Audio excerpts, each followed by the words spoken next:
Hello everyone, তো তোমরা সকলেই দেখেছো যে পুরীর বাজার নিশ্চয়ই তোমরা সকলেই গেছো। তো আমিও এলাম বাবার সাথেই ফার্স্ট টাইম। তো বাজারে ঢুকছি, প্রচণ্ডই মানে সমস্ত কিছুই আছে। তো এখানে দেখতে পাচ্ছ মানে লুচি কচুরি, তারপরে যে সবজি, নানান কিছু তোমরা যে যা নিতে চাইবে তো পুরীর বাজারে এলে ঠিক সমস্তটাই পেয়ে যাবে। এখানে সগুনা চিকেন মানে চিকেনের সমস্ত কিছু পাবে। তো আমরা বেসিক্যালি গিয়েছিলাম মাছ কিনতে, কারণ পুরীর হোটেলে যা খাবারের দাম মানে কি বলবো, ওখানে কিনে রান্না করে খাওয়াই ভালো। তো আমরা এখন যাচ্ছি মাছ বাজারে। তো এখানেও একটা চিকেনের দোকান আছে। মাছের বাজারে গেলে তোমরা অনেক রকমেরই এখানে সামুদ্রিক মাছ পাবে। তো তোমাদের একটু দেখে শুনে কিনতে হবে, ঠিক আছে? এই যে দেখতে পাচ্ছ এখানে মাছ কাটাকুটি চলছে, মানে তুমি যেখানেই মাছ কিনবে না কেন সেখানেই মাছ মানে বাছার বা পরিষ্কার করার সেটা ব্যবস্থা হয়ে যাবে। এই যে দেখতে পাচ্ছ বিভিন্ন দোকানে, আমরা প্রত্যেকটা দোকানেই ঘুরে দেখেছি, তোমরাও ঘুরে দেখতে পারো, কারণ বার্গেনিংয়ের একটা ব্যাপার থাকে, ঠিক আছে? নাহলে যে যেমন পড়বে তোমাকে দাম বলতে পারে। তো এখানে দেখতে পাচ্ছ ভেটকি মাছ, তো এনার কাছে প্রথমে আমরা গেছিলাম, এখানে চিংড়ি মাছ, তো এখানে পমফ্লেট আছে, আমরা নিয়েছিলাম হচ্ছে পাবদা মাছ। তো পাবদা মাছের তো অনেকই দাম ছিল, তাও আমাদের বার্গেনিং করতে হচ্ছিল। দেখতে পাচ্ছ এখানে মাটন ঝুলছে, তো খাসির মাংস তোমরা কেউ কিনতে চাইলে এই বাজারে যাবে, পুরী বাজারে, তো সেখানে তোমরা পেতে পারো। এই যে আমরা এখন পাবদা মাছ নেবো, তো পাবদা মাছ ওনার সাথে অনেক বার্গেনিং করে তারপর নেওয়া হলো। তো তোমরা যখনই মাছ নেবে এরকম দেখে দেখে একটু নেবে, ওনার না হলে যা পারবে তাই দিয়ে দেবে। আমরা একটু বেছে নিচ্ছিলাম, তো বাপি বলছে যে এই মাছটা দাও, এই মাছটা ভালো হতে পারে।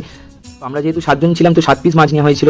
এত বড় বড় মাছ যে 2 পিস করে খাওয়া পসিবল নয়, তারপরেই এনার কাছে আমরা নিয়ে নিচ্ছিলাম পমফ্লেট মাছ। তো ওটাও আমরা 7 পিসই সমস্ত, যেহেতু 7 জন, তো 7 পিসই নেওয়া হয়েছে। তো উনি আমাদের ওজন করে দেখাচ্ছেন যে ঠিকঠাক আছে কিনা। তারপরেই এখানে মাছ কাটা চলছিল। তো মাছ তোমরা যদি কিনতে চাও, মাছ কাটার জন্য মানে কোনো তোমাদের অসুবিধা হবে না, সাথেই এখানেই পেয়ে যাবে। তো তারপর আমরা চলে এসেছিলাম মুদিখানা দোকানে চাল কিনতে। তো এখানে চাল দেখা হচ্ছে, চাল তার সাথে পাটা নানান কিছু তোমরা চাইলেই এখানে মুদিখানায় সব আছে, গোটা বাজারেই সমস্ত কিছুই তোমরা পেয়ে যাবে, ঠিক আছে? এরপর চলে এসেছিলাম সবজি কিনতে। তো দেখতেই পাচ্ছ এখানে নানান সবজি। তো আমরা এখানে প্রথমে শসা নিচ্ছিলাম স্যালাড করার জন্য, দেন পটল নিয়ে নিলাম, আলু নিয়েছি, তো সমস্ত কিছুই নিয়ে নিয়েছি। এবার রান্না করতে দেবার পালা। তো যাচ্ছি এখন এই দোকানে, হচ্ছে রান্না জামাইবাবু রান্নাঘর। তো তোমরা খুব ফেমাস নাকি এই দোকান? তো তোমরা বাজারে সবজি টবজি কিনে নানান কিছু কিনে, তো তোমরা এখানে জামাইবাবু রান্নাঘর বলে যে দোকানটা আছে, এখানে তোমরা খাবার রান্না করতে দিতে পারো। মানে খুব ভালো পরিষেবা, আর রান্না তো আমাদের খুব ভালোই লেগেছে। তো উনি এখন লিখে নিচ্ছে যে কতটা কী করতে হবে। আমরা করতে দিয়েছিলাম ভাত, তপসে মাছের একটা তরকারি, তারপর পমপ্লেটের একটু কারি করতে দিয়েছিলাম, তো পটল আলুর একটা তরকারি ছিল।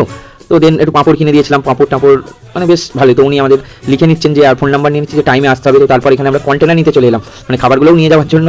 জায়গা তো সেরকম নেই, তো কিসে নিয়ে যাবো, পেপারও নিয়ে যাওয়া সম্ভব নয়, 7 জনের খাবার। তো এখানে কন্টেনার নিয়ে চলে গেলাম। তারপর সমুদ্র থেকে স্নান করে এসে তো আমি বেরিয়ে পড়লাম খাবার আনতে। তো আমাকে টাইম দিয়েছিল 1টার সময়, আমি যাচ্ছি তখন 3টে বাজে। তো কেউ নেই, কী করবো, অনেকটা পর। তো একটা রিক্সাও করে নিলাম, তো একা একাই যাচ্ছি, কারণ সেও স্নান করতে ব্যস্ত। তো এখন খাবার আনতে যাচ্ছি। এখানে একটা কাকাকে পেলাম, কাকা তো আমার সাথে বেশ চলেই গেল। তারপর খাবার নিয়ে চলে এলাম, সবাই মিলে খেতে বসে পড়লাম। দেখতেই পাচ্ছ এখানে ভাত, পমফ্লেট মাছ, তারপর তো সে ফ্রাই, সবাই মিলে খাচ্ছি। এখন প্রায় বাজে 4টে বাজতে যাচ্ছে, মানে কি বলবো। আর 1টার সময় খাবার খাওয়ার কথা, তো 4টের সময় আমরা খেতে বসি। এতই স্নান করতে ব্যস্ত ছিলাম, খাবার কথা ভুলেই।